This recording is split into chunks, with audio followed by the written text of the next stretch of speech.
I got an Argus monitor because they were so smart. And I brought it back, built this huge enclosure, and this thing grew so fast and it hated me. It learning how to unlatch the enclosures in the cage. And I would come home and like my cats would be like, I couldn't find my cats, you know. So they were like sitting at the bottom of the countertops in the kitchen. And I'm like, why are they all huddled together? Like, this is super weird. And then I look and I got a pissed off Argus monitor sitting in a kitchen cabinet, like just staring at me, ready to leap in my face.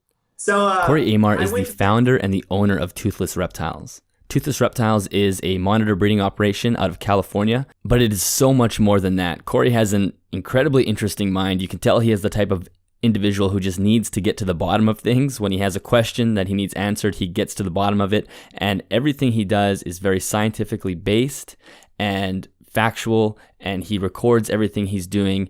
And to say he's up to some interesting things is a massive understatement. In the episode, we discuss a giant breeding building that he's creating for his croc monitors, as well as parthenogenesis. We talk about the hybrid breeding project, which has been slightly controversial, but we give Cory a chance to really explain that in depth. It is incredibly interesting, and we discuss much more. So I really hope you enjoy this interview. I'm not going to spend too much time discussing before. Let's just get right into it. If you're looking for more information on the podcast, or you'd like to buy a t-shirt, $5 for every t-shirt does get donated to the Amazon Rainforest Conservancy. You can go to animalsathome.ca/podcast. Hi, I'm Dillon, and you're listening to the Animals at Home podcast. All right, well, Cory, thank you so much for joining me today. I really appreciate it.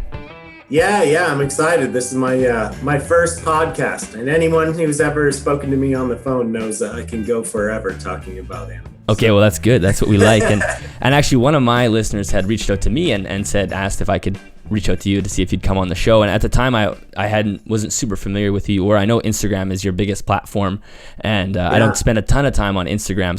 But once I started looking into your website and all that, I was really intrigued because you're up to some seriously unique things. I think unique would be an understatement, is you're doing some things that I don't think anybody else is doing.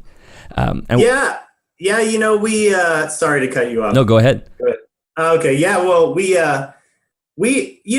this is a passion-based industry. These animals serve no purpose aside from our personal enjoyment. You know, we're not curing cancer here.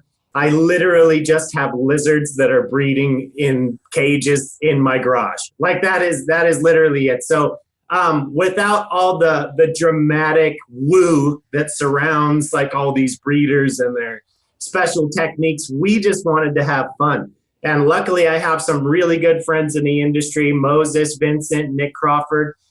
They've all helped me out a ton. And we just constantly on group chats on a just text message and throwing around ideas, and we'll just throw stuff together. And honestly, I work in the aerospace industry. That's what I do for a living, for the government with the military drone projects. Oh, wow. So we just do the lizard stuff for fun. And all of us are the same way. We don't do this to pay the mortgage. So when we come up with any ideas that interest us, where we just kind of kicks up our curiosity a little bit, we are psyched to be able to start a kind of a new journey and just drag people along for the ride. So, well, I think that's a huge part of, it's so important. And I think we will definitely get into that, because I really love that part of your side of your, the hobby that you've kind of taken on, because it's not a business, it's a hobby.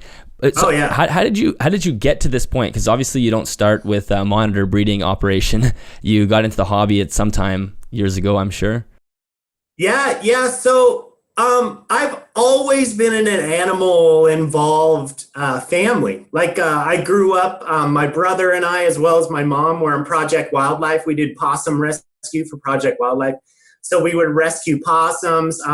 My brother had a big iguana, some leopard geckos, snakes, all kinds of stuff.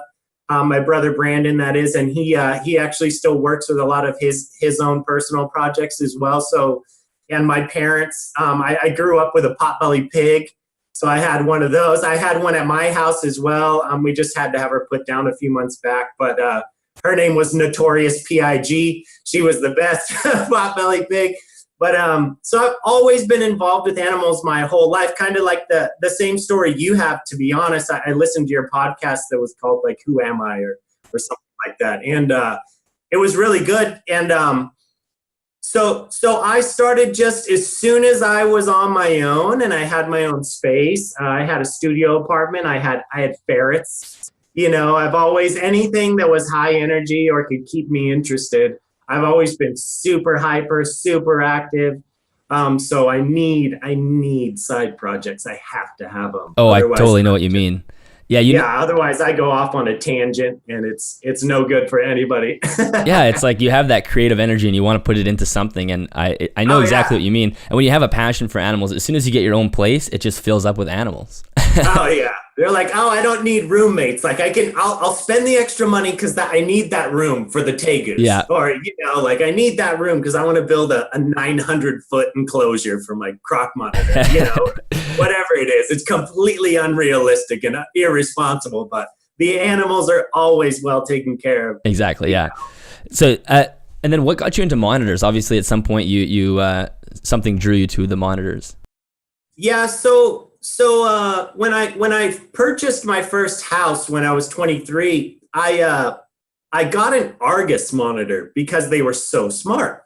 And I always read things how they used a tripod and they were super intelligent, problem solving intelligent. And so I actually went up to Prehistoric Pets and I bought one. And I brought it back, built this huge enclosure, and this thing grew so fast and it hated me. It hated me. And so I just was like, dude, it's getting so big and it hates me. Like, I gotta do something with it. And I had already bred tegus at this point for 2 years. And in San Diego, it's really hard to do because you have to hibernate them. So I had to build a hibernation chamber to do it, And so I got the Argus and I ended up taking it to Pet Kingdom in San Diego. And I was like, hey, I don't want anything for this. I just need to get rid of it, because it was learning how to unlatch the enclosures in the cage. And I would come home and like my cats would be like, I couldn't find my cats, So they were like sitting at the bottom of the countertops in the kitchen. And I'm like, why are they all huddled together? Like, this is super weird. And then I look and I got a pissed off Argus monitor sitting in a kitchen cabinet, like just staring at me, ready to leap at my face. So I went to Pet Kingdom, was like, hey, like I just need to get rid of this thing. And they were like, oh, well, we can trade you. We have a water monitor, that's cool. And I'm like, okay, I had never really done any research on water monitors before. And it was Yoshi, which is my oldest water monitor. She's 16 years old now. And so I took her home, and then I learned all about water monitors. And a year later or so, she laid some infertile eggs. And that was when I started looking up vital exotics and looking up just some different genetics on water monitors, Varanus Salvator, and kind of did, kind of what you reference in some of your podcasts and stuff, where you start digging through the emptiness of the internet, and you're just digging up bad info after indecisive info after some guy says this and anecdotal evidence here, and this guy said he did this, and it was so bad. And even after doing all this research, I still felt like I had gotten nowhere. So I started doing my own research, and luckily Yoshi is like, she's super inquisitive, super smart. And I learned everything I could about her, all of her habits, everything. So when I would make enclosure changes, I could see the effect of those enclosure changes right away. And especially when you have a female who's cycling, you can see what things keep them cycling, what things drop them out of cycles, what things maybe produce more eggs, which means they're obviously in a better condition if they're producing more eggs, which means they want to produce more animals. So they obviously feel safe enough to be able to do that biologically. And so really it's Yoshi's fault. It's completely Yoshi's fault that I ended up here. She's the one who kicked off the passion for the Salvators, and then I started breeding them. And 12 years later or so, or 13, 14, whatever it is now, we ended up with just continuing to breed the Salvators. And I was just selling the babies to a guy that I knew And I had no idea that they were really worth, like good amounts of money. I just wanted to get rid of them because I was doing like a personal project and I didn't have time to take care of them. But then it all just kind of stemmed from there. Well, they're a very interesting species for sure, just because of how smart they seem to be. Like I obviously have never interacted with one really, and they're always that dream species I think a lot of people have. Although after having snakes, I can't imagine the food bill of feeding a monitor. Yeah, but it's more than once a week. yeah. I mean, some of these guys, these boas, are eating like once a month. It's so nice, but oh, geez, yeah, lucky. So yeah, exactly, yeah. So that's why I would hesitate. But it's very interesting. So when you're making enclosure changes and you're saying you can see how she responds, is she just very inquisitive, exploring, and you can see it was beneficial for her, or? Yeah. So you would notice little things. So generally, after they eat, you would notice where they want to go to bask, or like say my basking temperatures were too high, maybe she's basking a little farther away from the basking spots now. And I'm like, okay, well, obviously she knows her optimum basking temperature. We are guessing as people in the reptile trade. Our jobs are just to give them every range that they need, and then they pick what works best for them. They know way better than we do. They have evolved for millions of years to know all this stuff. So as long as you're giving them that range, they will tell you where they belong in that range. I mean, you can think of it as your enclosure as like essentially a line graph where you're giving them all these temperatures and you're giving them all these features, whether it's a lay box or a pond or a basking area or a branch or a shelf. And then you see where you can literally optically see where that animal falls on that graph, depending on what your input is, whether you're feeding them or you take them out or they're acting like they're always on the cold side because they want to get out of the cage, or if it's too hot, too humid. It's all about getting to know your animal. And, I touch on that on our care sheet on our website, toothlessreptiles.com, that it's like, all of the information that I give are suggestions to give you a baseline for you to figure out what works for your animal, because every single animal is different. They're so intelligent that every single one is different. Nothing works for every animal. So as long as you have a baseline, though, and a good range, then you're giving your animal the options it needs to be able to take good care of itself. Yeah, exactly. And I totally agree. I mean, nothing is black and white, and it does require a ton of paying attention to your animal. You have to watch and learn. Like, I know the behavior of all the animals I have, and sometimes I'll say, oh, something's a little off with that one, and my girlfriend's like, how do you know? Like, I just know. Like, it's just a little bit different. I can tell that there's something different, something's going on here. And that, if you have way too many animals that you can't take the time to know each one individually, you miss out. Then you are doing that cookie cutter care, and it doesn't work as well. Yeah, it's very intuitive, and if you don't know your animal, you can't take good care of them. It's just not possible.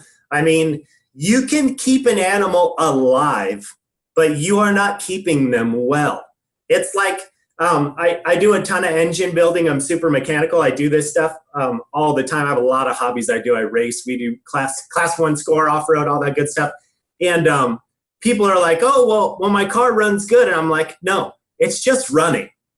Like, it's not running good. Just because your car is running doesn't mean it's running good. It turned over. Yeah. Those are two separate spectrums, and without some more intuition or information or, something else to get you more involved, like the information that you gain with getting to know your animal, it's hard for you to diagnose when there's little issues, which essentially turn into huge issues if you let them go too long. Yeah, totally. Exactly. It's very intuitive. You have to pay attention, and you're right. And that's the thing about reptiles is they can live through a bunch of horrible conditions. Like, that's kind of the downside of them. They're actually so rugged. They just like sit there and they're like, okay, I guess this is life now. And so that's what happens. A lot of people get them and they're just like, oh, here's a heat bulb and that should be good. And then the reptile just hangs out for 20 years and just hurting. Yeah, that's the thing, is they can push through anything. I mean, how many monitor lizards die of infection? It's got to be close to zero.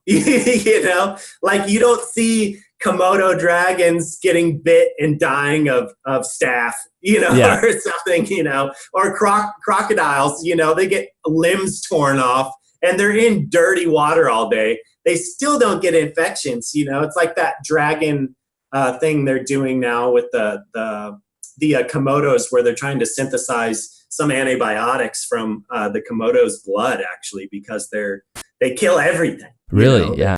Yeah, their antibodies are nuts. So yeah, it's easy to keep an animal with the basics, but it's hard to keep an animal well, where it's giving you back what you're giving it. It's a give-take relationships, and a lot of people, I feel like there's some breeders out there where they're set up at a disadvantage, where they have kind of I don't want to say puppy mill style of keeping animals, but you can tell that it's financially motivated, where they're keeping a lot of animals in minimal spaces and they're getting minimal results.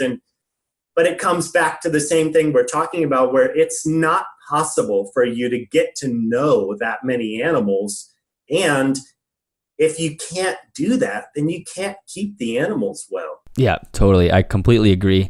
So at some point then you, Toothless became the name of the company. Obviously it probably didn't start. Did you get I know you have an animal named Toothless. Did you get that animal first and then name the business after it? Or how did that work?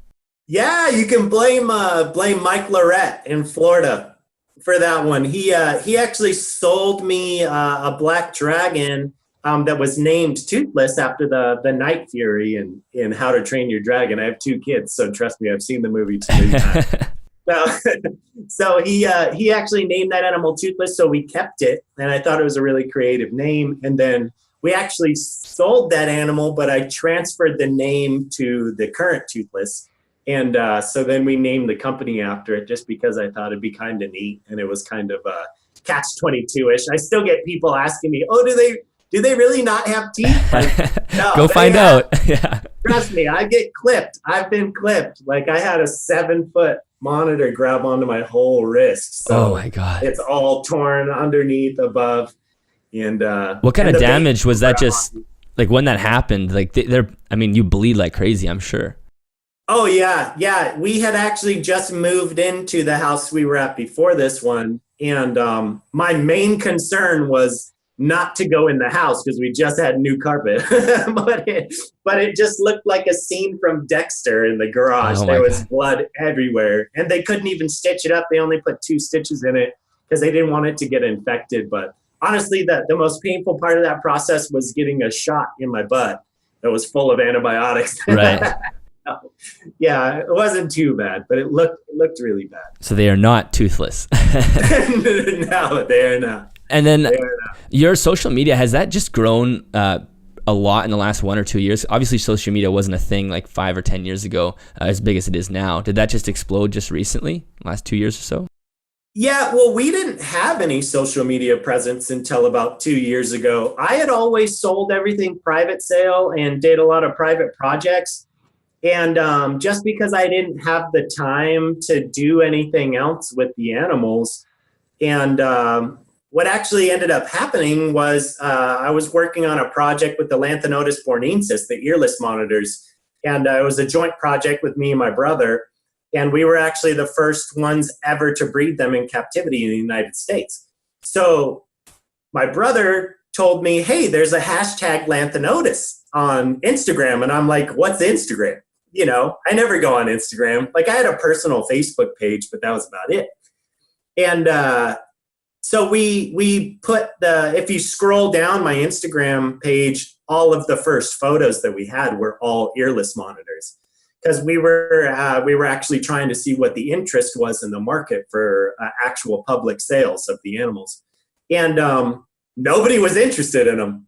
Nobody cared about them. And I'm like, dude, and I posted some photos of like Toothless and Yoshi and some water monitor stuff, and everybody liked it. And I'm like, oh, okay, like I'll post more of that, So we actually stopped selling the earless monitors to the public, and we only do private sales, zoos, biologists, scientists, all that stuff. And but everybody liked the water monitor stuff, so I just kept expanding on it, and I had actually started Toothless Reptiles as a business just so we could sell the earless monitors. And it was just the interest of people that kind of pushed my social media presence, and I started devoting a little bit more time to it. But yeah, it kind of just all happened organically. It wasn't really premeditated. Yeah, and I think the monitors are such an interesting species that you probably have a ton of followers who are not even really into the hobby. They just love the look because they just look like a raptor or something, and people that are outside of the hobby just like to look at them. Yeah, it definitely attracts every type of person. I'll get phone calls. There's a 2-time Grammy winner that's been to my house a couple times, and there's some other people in the music industry that have come over to my house and checked out the facilities, and it attracts everybody just because it's, even to the layman, it's really neat, that you've got this 6-foot animal that can harm you bad. But their first question is like, oh, are they mean? Or, oh, are they, is it safe? And it's like, well, I've developed this rapport with my animals where, yes, I can honestly say if you grab Onyx or Toothless or Yoshi and I'm there and I'm holding them or whatever, as long as you're not grabbing their face, like you're going to be fine. Like I could take those animals anywhere. And aside from something crazy happening to where they go into like a fight or flight mode, you're going to be pretty safe. But yeah, it attracts everyone. I haven't there is no niche in reptile trade. Everybody kind of likes it in some way, shape, or form, whether it's fear driven or interest driven. Either way, they're kind of interested. Totally, yeah. And so right now the operation, I know you said you're in the process of moving, and is everything happening in your home right now? Like all the breeding is in your garage and in the home? Yeah, so we're actually holding off on breeding right now. But yes, before we have an offsite location where we do some of the private projects, as well as obviously Nick, Vincent, and Mo have their own setups. So I send animals over there. We kind of mix and match. But for the most part, the water monitor breeding was all happening at my house with those huge enclosures, with the ponds, the filtration systems, that big sunroom. But as of now, we're just in the garage until the building goes up. So we're waiting on the blueprints to come in. We've already built one building offsite, and then we're having one built here at my home at the new house, which should be just for the croc monitors and the water monitors. That's very cool. And I think I heard you say you're building like 16-foot enclosures or huge enclosures. Yeah. Is that going to be on the property that you're on right now? Is that? Oh, yeah. Oh, that's cool. I'm not driving to that. That's got to be in the front yard. Yeah, no kidding. So tell me a little bit about that. What does that plan look like?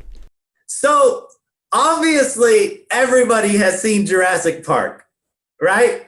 So ever since I was a kid, I've always wanted one of those naturalistic enclosures that the raptors are in, with it's like open roof, and it's literally just a fenced in section of their natural habitat, or the island habitat. Who knows what their natural habitat is, but so I've always wanted like an enclosure with full-size live trees and everything in it, and I was finally financially able to kind of make that a reality. So the ceiling height in the building is 16 feet. The wall height is 16 feet. So I had to have a building special made. Normally they're around 10 to 12. And up here in Alpine, you need 110 mile an hour wind gust rating. So they had to double form some stuff, whatever, it's engineering crap. So we're going to have, there's 7 enclosures in a line.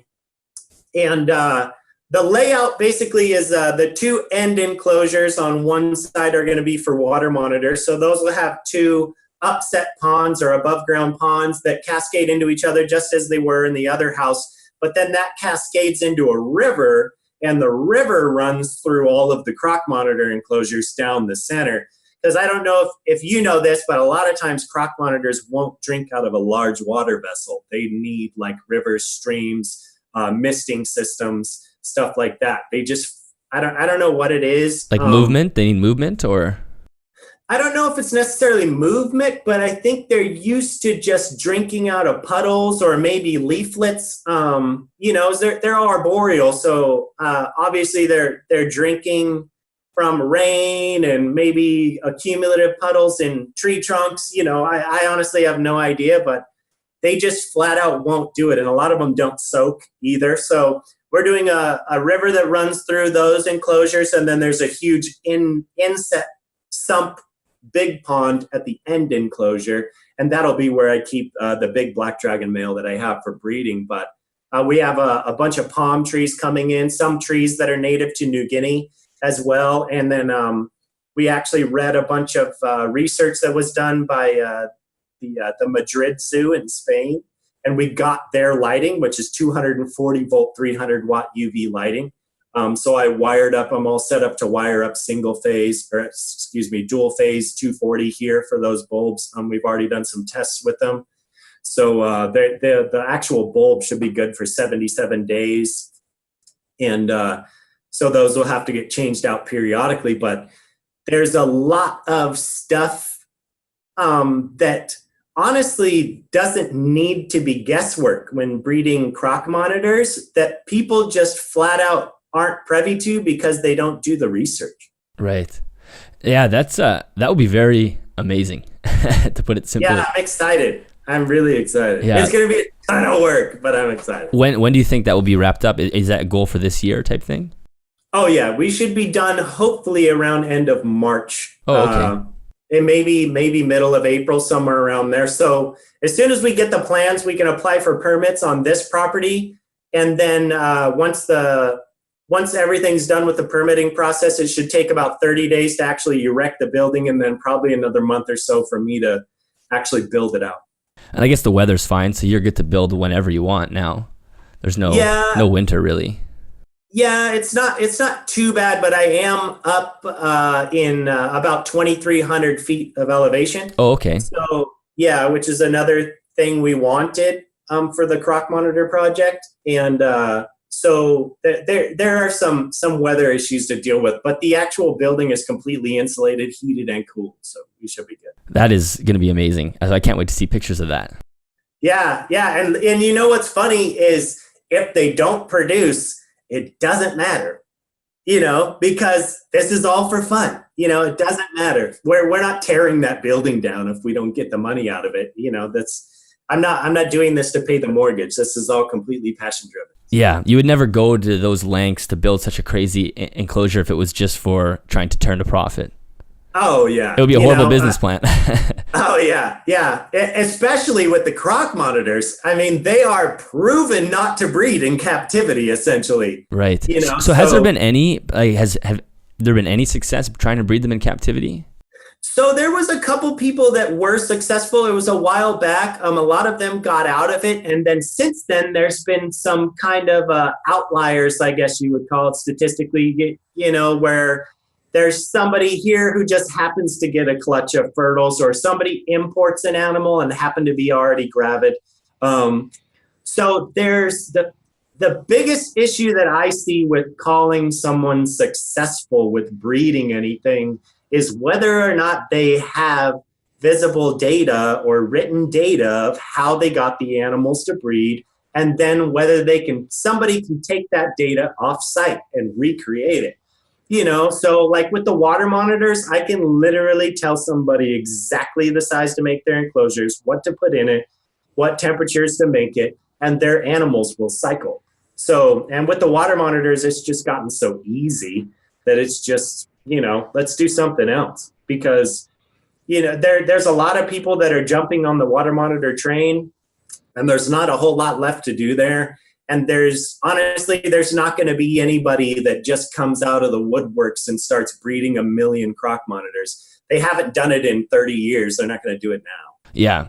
Well, and it's always good to have a new challenge and whatnot. And you're right. If someone just has the fluke, then that's all it is. It's a fluke. You can't replicate it in a different site. So that makes a huge difference. So I think one of the last things I want to chat with you about your breeding business, then I want to get into some of that science stuff because you're up to some pretty cool stuff.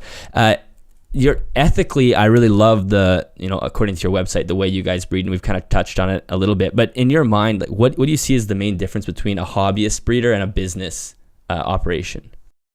Well, I feel like the biggest difference is the way that you care for the animals. There's a lot of people where the financial strain and financial gain have to meet in the middle in order for them to proceed with proper husbandry. If it doesn't make dollars, it doesn't make sense, kind of that mentality where my animal can get by feeding it chicken feet that I get at the Asian market, but I've fed it chicken feet for 3 months, and they don't eat chicken feet in the wild, and it's not happy, it's not robust. They're not producing well. But when you have so many animals, it's easy to let that stuff fall through the cracks and just chalk it up to an anomaly, right? Because if you have 50 water monitors and one of them isn't producing well and you're feeding it the same as the others, and there's another one that's some just genetic anomaly that produces well on the same amount of food and husbandry as the first one, then you think, oh, okay, well, it must be that monitor. Must be the one that's not producing. There must be something wrong with it. Instead of figuring out what works for that animal and being able to produce more. And to be honest, I have 2 breeding female Salvators, and I produce more eggs in a year than any other monitor breeder on the planet, because my animals cycle 3 times a year. They're well taken care of, and they lay 20 to 25 egg clutches at a crack.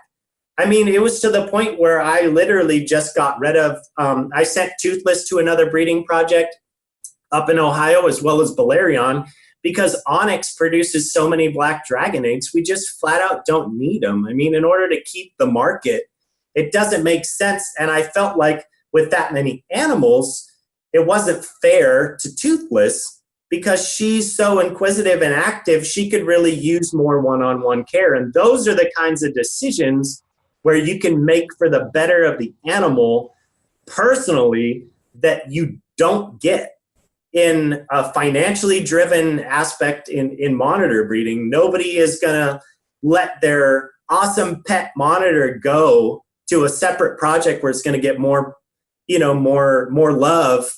They're not entering love into the equation at all. They're throwing a bunch of these lizards in closets and hoping that they produce. And honestly, if they had cut their number of monitors by even 10-fold and just gave those 3 animals the attention they deserve, they would produce more than the entirety of the 30 that they carried before. Right. And do you think that that's the way reptile breeding should almost always be, is from a hobbyist standpoint? Because I've talked about this tons of times, and breeding as your sole business, reptiles, seems a little bit crazy because of the you just talked about the overproduction of animals, and the market doesn't need that many ball pythons or that many corn snakes. There's just tons of them, but it's about making the sales, right? Would it be better if everybody was a hobbyist and smaller scale?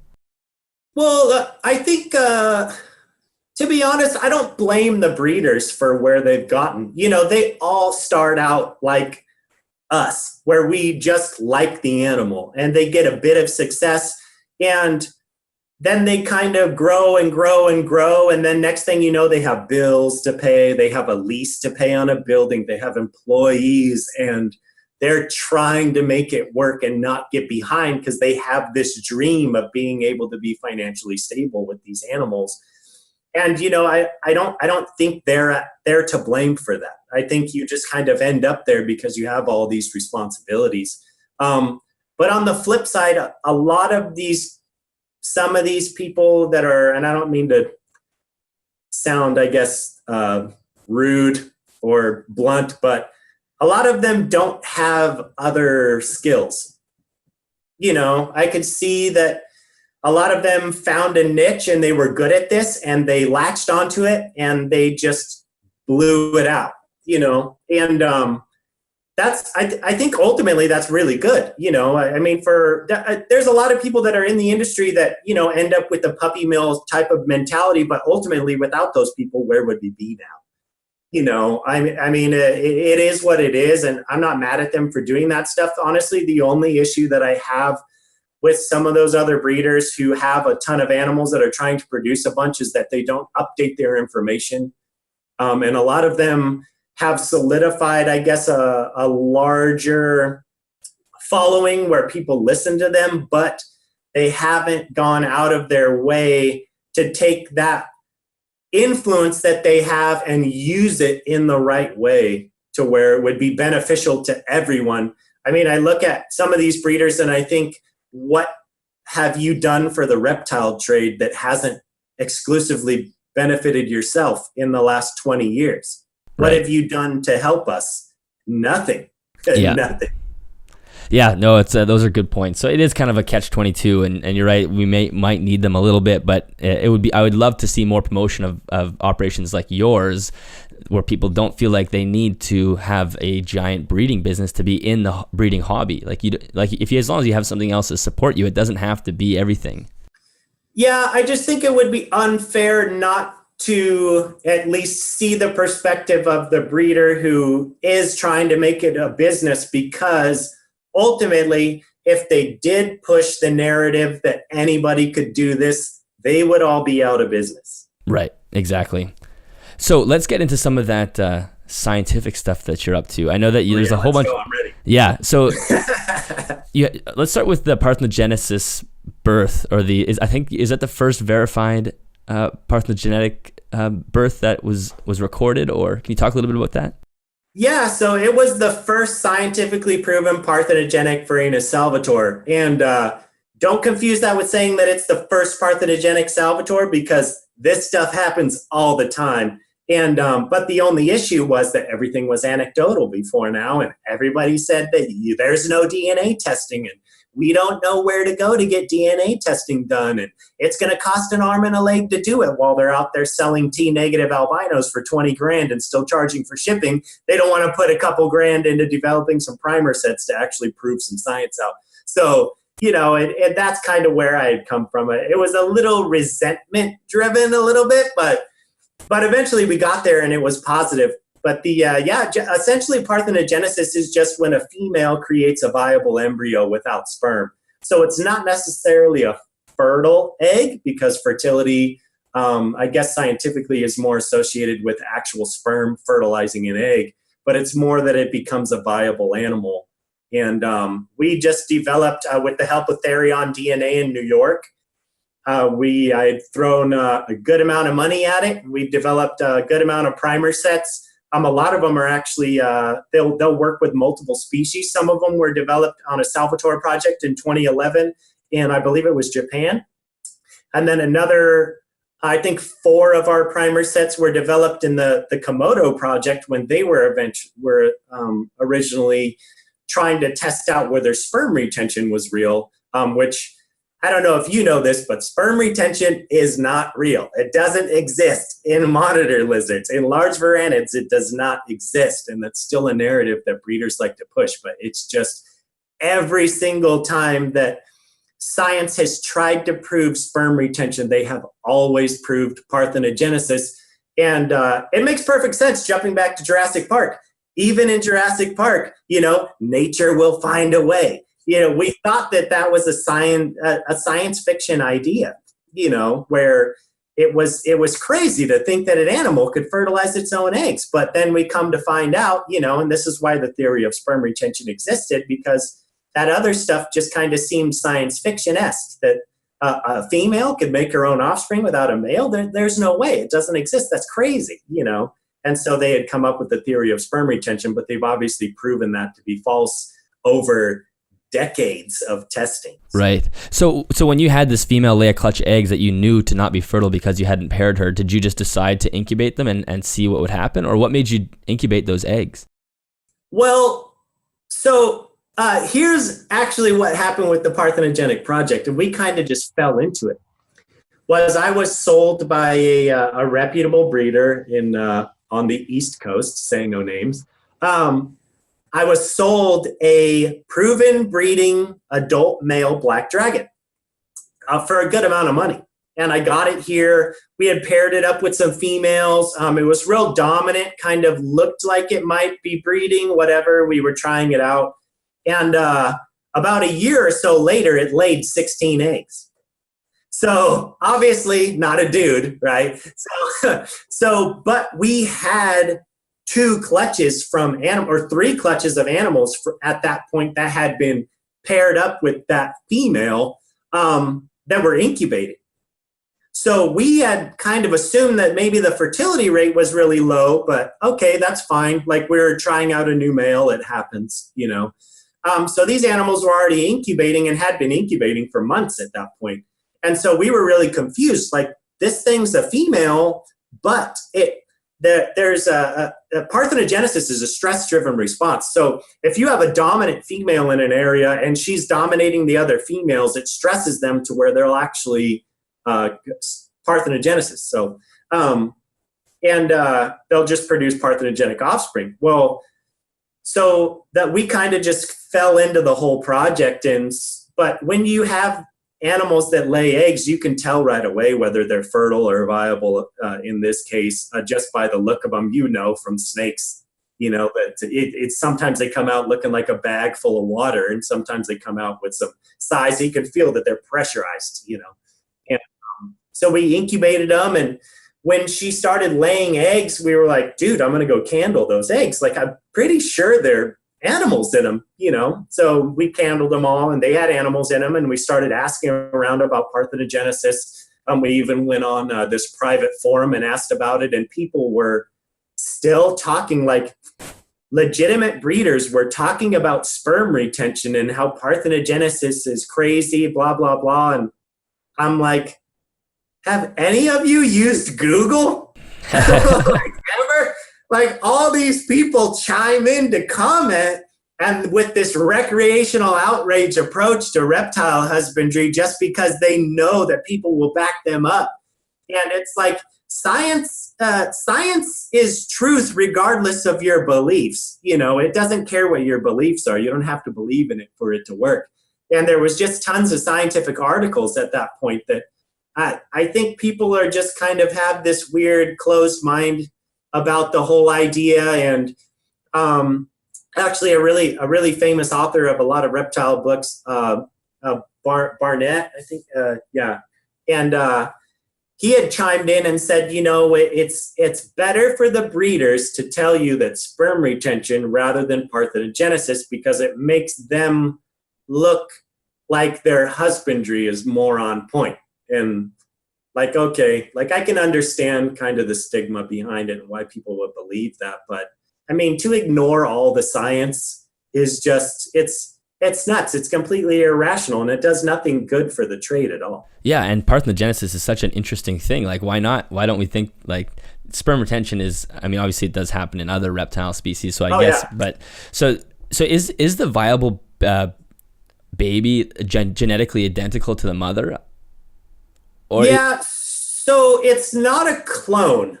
Right. But it does have the same genetic material, and that's how you test for parthenogenesis. So we developed, I think right now we're only using 4 primer sets, so it gives you 8 alleles. Yeah. And so basically you end up with a numerical value for each primer set that or each allele that pops on, say, a test of a genetic strand. So we actually have 72 alleles that we can test now. We're just waiting for, actually behind me, and I kind of did this strategically, the hybrids are behind me. Oh, awesome. So if you see a velociraptor jump at the glass, like, don't be scared, it's just the hybrids. But they have to be large enough for us to pull blood. They need to be about 300 grams. Right now they're about 190 to 200 for us to pull an actual 1% of body weight in blood, which is what we need for the testing. So, but yeah, they test, and you should see a variation in those values depending on, obviously, the amount of genetic variation there is in the species, as well as input from a male. So we had tested, I believe, just 4 of our adults, and we saw enough variation in those 4 to say that, okay, we should see a variation in the parthenogenic animal, at least something. And we didn't see that. So that was why we had said, okay, this is definitely a parthenogenic animal because we're getting the exact same hits. But as far as a clone goes, all of the parthenogenic offspring are male. So, which is another weird thing that monitors do, and birds as well, turkeys and a lot of avian species as well. They have a WZ chromosome set, not an XY like humans. And I believe snakes even have an XY as well, which is why their parthenogenic offspring produce females. Right. Yeah, so the heterozygous sex chromosomes is the female, and the homozygous is the male in the monitor species. Okay, that makes sense. That's really wild. What a crazy thing. And so is that what got you, that's originally what got you into the DNA testing, and then you've kind of expanded what you're doing using with the DNA testing, right? You're doing a lot of others, and you're trying to make it available to others. Yeah. So ultimately, after the ridiculous input I got from these people who are supposed to be, advanced in their trade, I wanted to do something for everyone. And ultimately, not everybody is going to be able to pull blood from an animal and send it into New York. That is just ridiculous, But we're actually using different kits now to pull DNA from flesh. So that would include shed skin. So we're doing some work to see exactly what level of error is being incorporated with the testing in order to find out if using shed skin is a viable option, which it should be, especially with how many primer sets we're going to be using. And then literally anybody on planet Earth can throw a piece of shed skin in an envelope and send it postal service. It doesn't need to be frozen, it doesn't need to be refrigerated, it's dry skin. So that was the whole idea. And I made sure in our contracts with Therion to put a cap on the amount of money that they could charge, because we are spending so much money to get all this testing developed. And I wanted to make sure that it would be affordable to people, especially like I was when I was younger, where I didn't have a lot of money. My family didn't have a lot of money, but it would be awesome to be able to do a science report or a science fair and say, hey, I took shed skin from my monitor lizard and I sent it out for DNA testing. We wanted to make sure that the testing financially was viable for other people to do, even in the private sector or the personal sector, where they could, even some kid who just wanted to test his DNA and write a book report could do something. So what is some of the genetic information that the test would reveal to somebody that owns an animal? It depends. So ultimately right now with the relatedness, you can test for parthenogenesis, but on top of that, if you're a breeder, you can also test to see how related your two animals are, because with the Salvator or even the Salvadori or some of the other species, there's not a whole lot of genetic variation in the species. There just flat out really isn't. So if you're dealing with an animal that's, say, 80% related to the female, and you have an animal that's, say, 60% related to the female, knowing that no animals on planet Earth that we've ever tested have been any more than 50% related, that's a huge jump. That 20% is a huge jump.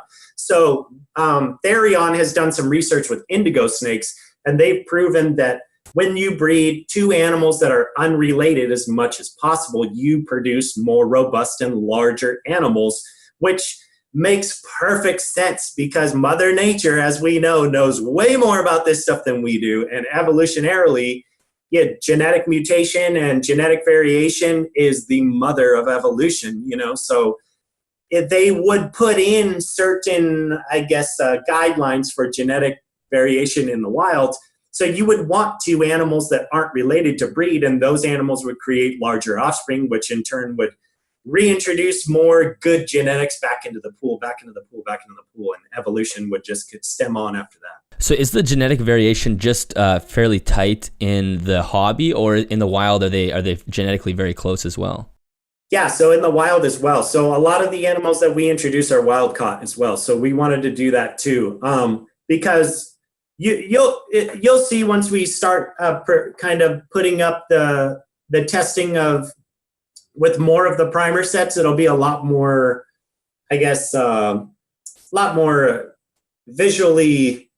You'll be able to see it a lot better. But yeah, generally there's just not a whole lot of genetic variation, and honestly, that could just be the testing. Which and maybe the testing isn't as good to where we're not picking up as much variation, which is completely possible. But yeah, ultimately right now, it doesn't look like there's a whole lot of genetic variation, even between animals that are completely unrelated. And then as far as them being wild caught or not, I mean, it just depends what regions you're in, because the animals in the wild tend to stick in an area. So that's what localities are. I mean, a locality is literally a visual representation of inbreeding. That's what it is. You have an animal in a certain location. They've all been breeding to each other. They've all just stacked on these same traits over and over and over time. And now you end up with a locality. Same thing with the black dragons that were found in Thailand. A lot of people think that, they only come from this certain spot in Thailand. Okay, well, that's fine, but those aren't the animals you want. You don't want the animals that all of them are black in that area. Those are genetically inferior animals. Those have all been inbred over hundreds of years to create an area of a locality. What you would want is that one random black dragon or hypomelanistic animal that was caught way away from anybody, because there's a good chance that could be the very first visual representation of that animal, or the very first link in the chain where that was just a random anomaly that came up. Yeah, exactly. Yeah, well, that's very interesting. So let's talk about hybrids. I know this is a big project. So obviously this is a slightly controversial subject, and you're taking this on, and so let's just tell me a little bit about that project.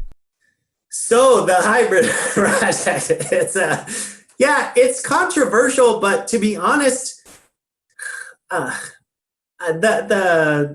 easiest way I could say is that Facebook is not a good platform for getting the majority opinion. It is literally the overwhelming minority that is on Facebook. Yeah, I stopped posting stuff on Facebook. On comments. Yeah, exactly. Yeah. And honestly, on Instagram, we get 100% positive feedback, and that is our largest platform. It would be even larger if I actually posted stuff on a regular basis, just because of the way the algorithms work in Instagram. But yeah, so the biggest question I get is, this isn't natural, right? Which, okay, I can understand the argument, but if it's not natural, it simply won't work, right? That sperm will not fertilize that egg. It will not work. I cannot make that happen. As far as the animals being together in an enclosure, okay, I get that. We did that. I did that. I don't say we, I did it. But water monitors do exist in New Guinea. They're water monitors. They swim all over. It's not like a croc monitor that's endemic to New Guinea, so they're kind of stick there, and they're the prime predator in that area, So they could come in contact in the wild, and they all came from a similar genetic pool, as far as evolution goes, and they've all shared a common ancestor down the line. So it's not unreasonable to think that they can produce hybrids. It's just not. So those are the biggest questions I get. But ultimately, we're just here to prove, nothing, to be honest. I mean, even if it doesn't work or they prove to be parthenogenesis, that is still a result. Our scientific testing is unbiased. Whether we prove, people were kind of dogging on us when we did the parthenogenic testing. Oh, it's not parthenogenesis, blah, blah, blah, blah. Okay, well, if it's not, we will literally have the first ever proven sperm retention ever, because it's never existed ever. That's a bigger accomplishment than parthenogenesis. We already know parthenogenesis exists. So, as far as the hybrid projects, there's a lot of people who have tried it a lot over the years and have had a lot of animals die in eggs, and they don't come out and tell you about that stuff. They just come and rip on us for being successful. And that's kind of how the reptile trade is. And to be honest, we want to be the poster child for non-anecdotal evidence. That was the whole idea behind all of this genetic testing, as well as bringing in the input from biologists and all that other good stuff. Was we don't want to just be saying, yeah, we did it. Yeah, we did that 2 years ago. Or yeah, we did that 2 years ago, but my cell phone wasn't working, so I didn't take pictures. Really, you have pictures of your breakfast on your Instagram page, and you didn't take pictures of a world's first. I find that extremely hard to believe. Yeah, yeah. So, that's another reason why I have 4K video cameras at all the enclosures, 1080p enclosure or video cameras with night vision in the lay boxes. All of this stuff is documented. We have documentation up the wazoo over here. And mostly it's just for fun. But it does serve a scientific purpose. It keeps everybody honest. And people ask for that information, especially the scientists and biologists that we talk to. They want that stuff, and we want to give it to them. Yeah, and obviously if you don't have it, to them it's anecdotal and the information is useless. So, and for anybody listening that isn't familiar with the project itself, it's a water monitor and a croc monitor hybrid, and I think there's another project you're working on as well. Yeah, the other hybrid project, we not releasing any information on it, but it is aside from what we wrote on the website. But we bred a black dragon water monitor to a Bell's phase lace monitor male. So that is it was kind of weird that people were like all about the croc monitor project, and I'm like, dude, do you see the other project? Like, that's going to create a cartoon animal. And the Bell's phase is a codominant trait, so you don't need another animal with it to produce a possible Bell's phase. So depending on how the animals work, and you have to think a Bell's phase gene has to in some way be similar to a hypermelanistic gene. It produces blacks and whites. So there has to be some meshing somewhere. That was a lot more exciting to me. I just think that people saw just the optical differences with the croc monitor and water monitor, and just kind of thought it didn't look right.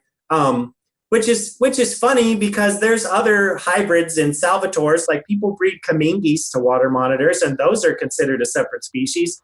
Those are hybrids, but they just optically don't look any different. So there's a lot less prejudice on the projects. Yeah, and it's really interesting. I think, like, I have someone who's spoken out against hybrids in the past, and I think your project really answers a lot of the issues that I have with hybrids, and I'll kind of let you know what that is in a second. But I think there are people who, and I know I'm one of these people who, I like things to be very ordered and organized, and then when lines get crossed, I feel like I feel uncomfortable with it. And before doing this interview, I really spent a lot of time thinking about it, and there's really no real reason why I feel like I need to have things in categories. It's just how I am as my nature. But what you do two things that solve all the issues that I have with hybrids. One is the genetic testing. So these animals aren't going to be released into the hobby as an unknown. And then the second thing is you actually microchip the animals, which is you document everything. These animals, basically my issue with hybrids is that they end up in the hobby as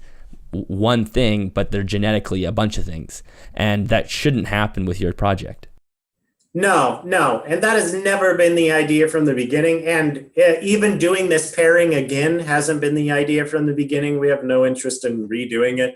But, you kind of touched on it, that the hybrids ultimately, the genetic variation and stuff, that stuff was never meant to go back into the hobby. And these animals aren't for sale. And we do all that stuff to make sure that stuff is never going to happen. Because ultimately we're not financially driven. So, and the microchipping, good money. Yeah. So. Oh, I bet you have. Yeah. And even if they did make their way out there, the microchip would allow them to know exactly what they are. Yeah. So that was another reason why we ended up doing the microchipping as well, was because it made it easier to track the hatchlings, and we could pull blood from them and have them tested at UC Davis. So the problem was, before we were sending off blood samples to be tested, but we had no way to track those animals back down. So I can microchip these animals within a week of them coming out of the egg, because the microchips are the size of a grain of rice. They're the smallest microchips in the world. And they use a 15 gauge needle as opposed to a 10 gauge, which is ridiculous. So that they just get, I just microchip them all, and then we're able to stick the microchip ID stickers on the actual capillary tubes we use to pull the blood, and send those out. And then they get tested. They tell us what the information is on the animals, what their IDs are, and I can literally go through a bucket of 20 black dragons and scan them. I'm like, oh, okay, cool, this one is this. And I can write it next to its ID number. And then when that animal gets sold off, I can track all that stuff back down all the way to when they hatched, their parents, when the animals were laid, all that good stuff. So it's a plus. And honestly, I don't understand why other people don't do it. It's so cheap. It's less than $7 an animal to microchip. Wow, that is crazy. And it's obviously easy to do. Like, you can do it yourself. Super easy. I put up a video on how to do it. And what are you going to do? Cause an infection in a water monitor? No, you're not. No, you're not. And so we put them in the left rear thigh. That's what the San Diego Zoo wanted us to do, because that's where they microchip all their animals. So we pop them in there, and eventually it just migrates itself down to like behind the calf. And then if you want, you can super glue the injection site back up. But aside from that, I mean, it's super easy to do. And I honestly don't understand why more people aren't going out of their way for their customers. Yeah, well, and it keeps everything so ordered and neat that these animals aren't just going into the hobby. And I mean, obviously you're a big name, so it's one of those, having the Toothless name behind a monitor is really important. And people can lie on the internet all the time, but the microchip will tell you right away, is this authentic or is it not? Yeah, that was another one of the reasons, which is the main selling point for those microchips, as far as the customer is concerned. For us, we wanted to do it just because it was cool and it helped us on our end. But for the customers, if they're getting sold a het black dragon or a black dragon and somebody says it's from Toothless Reptiles, okay, take it to the vet. They'll scan the leg of it for free. You can tell me if it has a chip. You can tell me the last 4 digits of the 15-digit number. We use ISO 15 digits. And I can track it down and tell you who it was sold to, and you can see whether it was stolen or not. I mean, I can call that guy up and say, hey, did you sell it to so-and-so? And they're like, oh yeah, I sold it to that guy. Oh, okay, cool. Then I can relay that back to the customer. And that's a little bit more legwork on my end, but ultimately for what you're getting on the back side of it, it's completely worth it. I mean, we waste a ton of time doing stuff that we don't need to do, It's just fun. Like, why not go the extra mile? I mean, I send out the egg that your animal hatched from with every animal that I sell, as well as some temperature probes and some stickers and other little goodies. If you have kids, I'll send you stickers. Like, I do all that other stuff, and it's fun for me. That's what this is supposed to be. It's supposed to be fun. Yeah, and I love that. That's a great business model for sure, or hobby model, I should say. So before we wrap up, I just want to see, what are some of the main questions you have that will be answered from the hybrid project? Like, I guess you just have no clue what's going to come out of those eggs, right? Yeah, so we have, I mean, the thing is with hybridization, ultimately, scientifically, what the biologists want to prove is how soon those animals shared an ancestor. And then on top of that, so you have basically that they say that they shared an ancestor like 40 million years ago. And we know that with chimpanzees and human beings, we share a ton of the same genetics. It's up to 95 and above, 95, 98%. But I can't breed with a chimpanzee and make a chimpanzee human baby because our ancestors didn't exist close enough or soon enough in order for us to be able to do that. Our breeding potential is lost after so many millions of years. Well, if these animals have breeding potential, then that would mean that they have an ancestor sooner than previously thought. So ultimately, from that point, as far as what we can use this scientifically, that's kind of where the project is heading towards. There's a couple of other questions that I think some of the biologists have on the project as well, but ultimately, the hybrids are all out. They've been out for a while. They have snout deformations.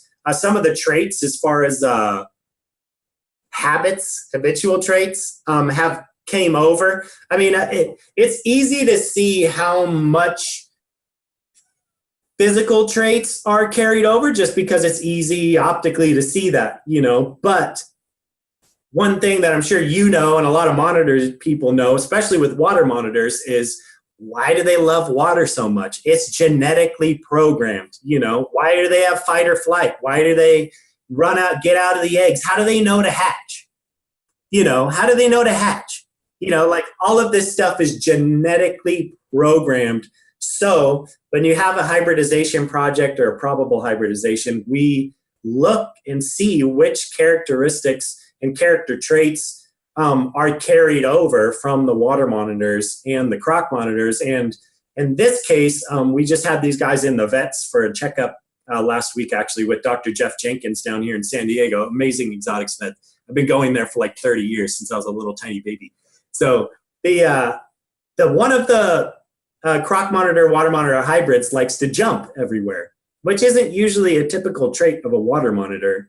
Like even if I open up the enclosure, put my hand in the enclosure, a typical water monitor will crawl up your arm to get to your shoulder. This one will not. He will walk to the edge of the cage and leap onto your shirt, which is something that croc monitors do. And this is obviously completely subjective, and we could just be, putting traits where they're not supposed to be, and maybe he's just a water monitor that likes to jump. We have no clue. But ultimately, it's fun to think about, and it doesn't really matter. There's a zero investment on our end, and we're excited to see what comes out of it. Yeah, it will be interesting to see what the genetics show from that project. And yeah. I guess a couple more months and you can do that.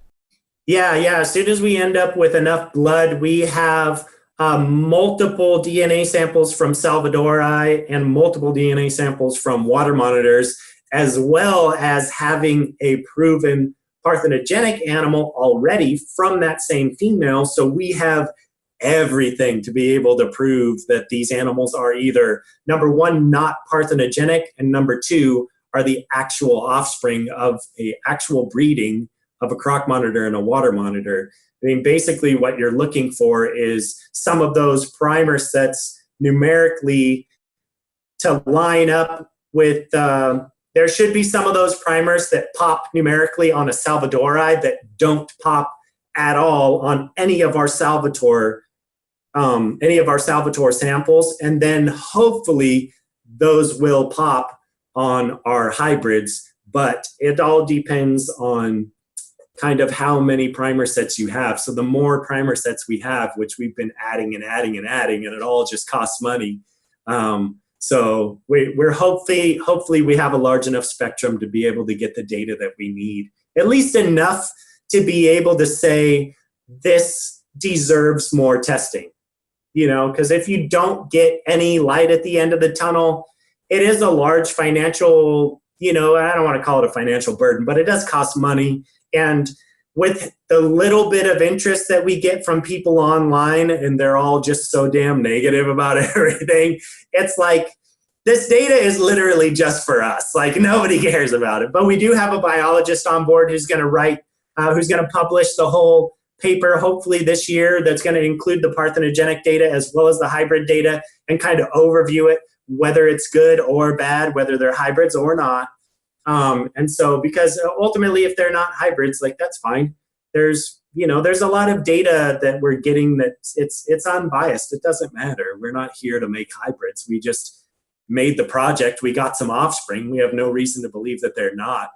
And we have the testing to do it. It would be irresponsible and unethical for us not to use our resources to get the data that we need and push the project down the road. Yeah. Do you think with the snout deformation that pretty much in your mind really makes it seem like it probably is a hybrid? Yeah. So here's what I saw when the eggs hatched. We had 3 different animals, all with different varying levels of snout deformation. So it makes me think that there was some outside influence, being whether it's genetics, that caused a malformation in the animals in varying levels, which, if they are parthenogenic animals, especially given the fact that a parthenogenic animal scientifically is just an animal that has the exact same genetic material as the mother, you're not going to see a whole lot of variation, especially because parthenogenesis is a natural phenomenon. So it would make more sense that something like this would produce an, I don't want to say unnatural result, but some variations in bone structure, which is what we've seen. And you're not going to necessarily see bone structure changes in a parthenogenic animal, especially not on all 3. You might see some random anomaly on one, but the only way that would make sense is if there was something wrong with incubation where it had affected all the animals at once. And I honestly don't see that happening, not with how many eggs we've hatched in the same incubators, the same conditions. But ultimately, we have the DNA testing. So, it's all fun to speculate, and we will know eventually whether they're parthenogenic or whether they're not. And I still joke around about it when people are like, oh, these are the hybrids. Like, yeah, they could be. Like, yeah. I mean, maybe they're Barthos. I don't know. It would be irresponsible for me to tell you that, oh yeah, they're hybrids. And I know, because that's what everybody else does. Right. And that's what we're striving not to do. Sure. Somebody else would show the photo of that croc monitor and that water monitor locked up like we have on the internet, and then the pictures of the snout deformation when it hatched, and be like, we made hybrids, and that would be the end of it. Not incorporating any DNA testing. They wouldn't be open to it. They haven't been thus far. And it's just, it's nice to be able to set yourself apart doing projects that are interesting. Like, we don't have to do a whole lot of work to set ourselves apart from some of these other breeders just because they've done the same damn thing for 30 years. All we're doing is following the trend of technology and using the resources that we have. We're not doing anything crazy. Yeah, and the resources have grown so much, especially with the genetic testing. I mean, it's easy now. That's I can tell that you are the type of individual who just needs to know the answer to things, and that's awesome. And I think that's what drives a lot of your projects you're working on, because it's like, yeah, you can do this, but why is it happening? And I don't want to take too much more of your time because we're already a little bit over than what I had said we'd go. So maybe we could have you on in the future, because I'd still like, when we get back, when you get some of that genetic testing back, I'd love to have you on to talk about that. And maybe when you have the new structure built, we can chat about that. And then I'd love to get into some monitor care and some more specifics about that. But thank you so much for coming on today. I think you have a very interesting mind, and I think the projects are really interesting to listen to. Yeah, thank you so much for inviting me. I was excited about this. I even kicked the kids and the wife out of the house. I'm like, hey, no distractions. I need to just be in here with Dillon. We're just going to crank this stuff out. We're having a man talk today. That's right. No noise. No noise. I don't want any interference. The audio needs to be perfect. That's right. Well, I really appreciate it. That was a really, really interesting story. So thank you very much. Yeah, absolutely. And people can see us on Facebook on Toothless Reptiles. We have a Facebook page. We have the website, www.toothlessreptiles.com. We also have the Instagram at Toothless Reptiles. You can follow us on there. And if you want to read anything about all of our projects, we have them all on the home page, and check out clutches of black dragons, croc monitors, lace monitors, all kinds of good stuff. Yeah, and you do have like the scientific papers on the website as well, which people can read. Cool. Yeah, awesome. All right, that is the end of another episode. Thank you so much for listening to the show. I hope you enjoyed that one. There was so much in that interview, and actually we did end up going a few minutes over time just because there was more and more I wanted to learn about it. And I'm definitely wanting to have Cory back on, because there's still some other things that I wanted to ask about, and there's more things that in the future that he's going to be revealing that I think are going to be incredibly interesting. So he's definitely going to be someone that I'd like to have on. I hope you enjoyed the show. Make sure you go check out Toothless Reptiles. All the links are in the show notes in the description box on YouTube, or at animalsathome.ca/podcast. If you'd like to support the show, make sure you go to animalsathome.ca/podcast. Subscribe to YouTube, subscribe on iTunes, and share the content. If you're enjoying it, make sure you share it with your friends and your family and anybody else who's enjoys reptiles or likes learning about animals. And you can also buy an Animals at Home t-shirt at animalsathome.ca. Just click the shop button, and $5 will be donated to the Amazon Rainforest Conservancy. Talk to you guys next time.